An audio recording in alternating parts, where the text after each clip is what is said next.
అందరికీ నమస్కారం. ఈరోజు నేను నా హృదయాన్ని కదిలించిన ఒక కథను మీకు చెప్తాను. ఒకరోజు జపాన్‌లో ఇలాంటి ఒక సంఘటన జరిగింది. జపాన్‌లో ఒక బాలుడు తన మరణించిన సోదరుడిని పాతిపెట్టడానికి తన వీపుపై మోసుకెళ్ళాడు. మరి మీరు అలాగే ఎవరైనా చూస్తే ఏమి చెప్తారు? అయితే అక్కడ ఉన్న ఒక సైనికుడు అతన్ని చూసి అలసట నుండి తప్పించుకోవడానికి ఆ శరీరాన్ని పారవేయమని సూచించాడు.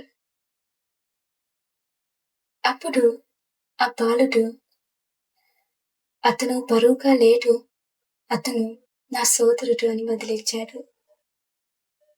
అది విన్న తరువాత ఆ సైనికుడు కన్నీళ్లతో విలిపించాడు. అప్పటి నుండి ఆ నినాదం జపాన్ ఐక్యతకు చిహ్నంగా మారింది.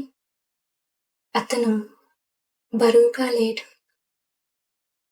అతను నా సోదరుడు, ఆమె నా సోదరి.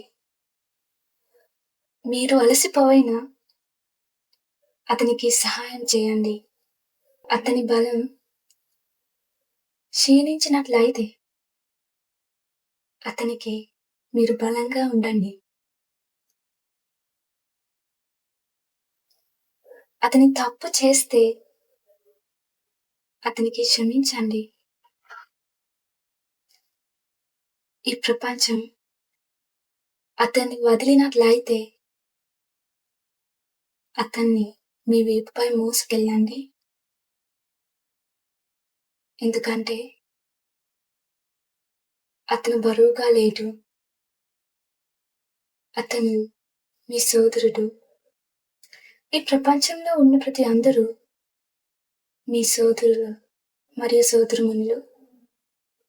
కాబట్టి మనం ఎదుర్కొనే ఏవైనా అడ్డంకులు ఉన్నా ఈ ప్రపంచంలో ఉన్న ప్రతి అందరికీ సాధ్యమైన ప్రతి విధంగా సహాయం చేయాలి, మద్దతు ఇవ్వాలి. చివరికి నేను మీకు మదర్ తెరేసా చెప్పిన ఒక అందమైన కోట్ చెప్తాను. Not all of can do great things, but we can do small things with great love. మనం అందరం గొప్ప పనులు చేయలేకపోవచ్చు, కానీ చిన్న పనులను గొప్ప ప్రేమతో చేయగలము.